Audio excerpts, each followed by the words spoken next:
We need to know what makes people ill in order to improve population health.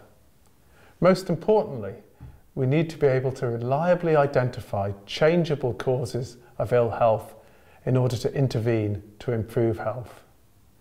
In this brief talk, I'm going to outline a new method called Mendelian randomization, which utilizes our ability to sequence human genomes to provide more reliable evidence about changeable causes of ill health.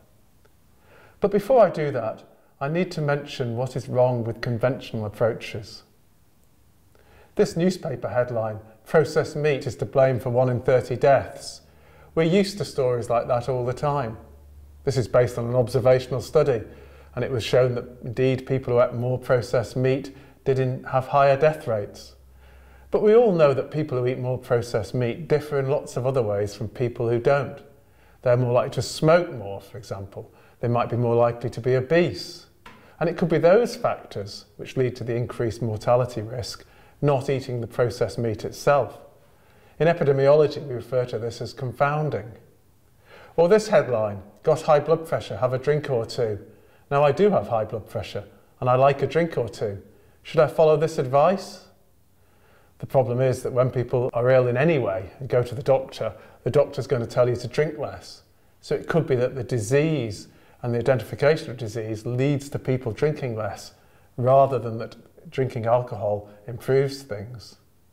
Or for mothers who are drinking, this headline from the Times of India from when I was working there, that mums light drinking during pregnancy doesn't harm the baby. Or in The Guardian, light drinking in pregnancy may be good for baby boys. Or in the BBC News, light drinking, no risk to babies, say researchers. And then finally a story, pregnant women told to ignore drinking advice. But what advice should they ignore? To drink more during pregnancy? To drink less during pregnancy? Again, we all know that it's likely that mothers who drink more frequently during pregnancy will differ in many other ways from mothers who don't.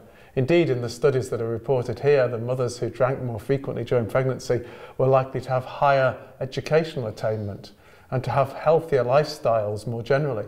And it could be those factors that lead to the improved outcomes in their children. Here's an advert from the Boston Globe. The average American lifespan has increased nearly 3 years over the last 2 decades. We've been selling vitamins at a discount since 1977. Coincidence? We don't think so. And vitaminshop.com, who might have a pecuniary interest in this area, want you to believe that it's because you're taking their vitamin tablets that you're living longer. They can say this because of observational studies such as the one reported here in the New York Times. Vitamin E greatly reduces risk of heart disease, studies suggest. This was reporting on an investigation, an observational study, which showed that people who were taking vitamin E supplements had about a 40% lower risk of having a heart attack. But of course, the people who take vitamin E supplements differ in many ways from the people who are not taking the supplements. And indeed, when randomized controlled trials were done, randomizing people to either taking vitamin E supplements or to taking placebo sugar tablets, there was absolutely no benefit in terms of heart disease risk of taking the vitamin E supplements. The association in the observational study appears to have been generated purely through confounding. Or finally, we've all learnt about good cholesterol, high-density lipoprotein cholesterol, which is meant to protect us from coronary heart disease. A substantial amount of data from observational studies suggested this. But when, at the cost of hundreds of millions of dollars, a series of randomized controlled trials were done, randomizing people to drugs which increase their HDL cholesterol level, there was absolutely no benefit in terms of their heart disease risk. As I mentioned, a randomized controlled trial is the best way of getting robust evidence on how a changeable risk factor might influence disease. In the randomized controlled trial, you use randomization to generate 2 groups who differ in no other way except the intervention that you give, either vitamin E tablets or placebo, or a drug that raises HDL cholesterol or placebo. This is a great method, but it's very expensive. And in many situations, you simply couldn't do this for logistic or ethical reasons. You couldn't randomize pregnant women to drinking more or drinking less during pregnancy, for example. But help comes from an unexpected quarter. This is from genetics. Here is Gregor Mendel, the monk whose laws of genetics we all learnt at school. Now, his laws of genetics mean that genetic variants that are passed on from parents to their children are essentially randomised. And that means that the genetic variants do not associate with all the factors that would confound a conventional observational study. They are not in general related to smoking status or social class or aspects of a healthy lifestyle. And such genetic variants allow one within observational data to generate two groups who differ by the genetic variant, and through that differ by any factor that the genetic variant itself relates to.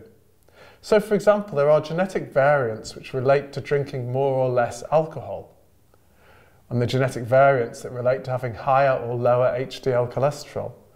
And those genetic variants, which are very cheap now to measure in population studies, those genetic variants can be used to generate groups which differ on their on-average level of alcohol intake, for example, or their on-average HDL cholesterol level, but don't differ in relation to a whole host of other factors. So it mimics a randomized controlled trial, but using observational data. Here's Mendelian randomization in a graph similar to the one I used for demonstrating the randomized controlled trial. And we can put the two together to show the equivalence of these two methods. For those interested in the answers to some of the earlier questions I highlighted with the newspaper cuttings, mothers who drink more during pregnancy, their offspring actually do worse on IQ tests and in school performance, rather than better, as the observational studies suggested. Drinking alcohol increases one's blood pressure, and certainly if one has high blood pressure, having a drink or two is not the solution. And finally, raising HDL cholesterol with drugs has absolutely no effect on coronary heart disease, despite a huge amount of observational evidence suggesting that it would. We are getting reliable evidence on changeable risk factors for disease through utilising genetic variants which relate to those changeable risk factors for disease. And this method, the Mendelian randomisation method, is going to transform how we get reliable evidence about modifiable causes of ill health.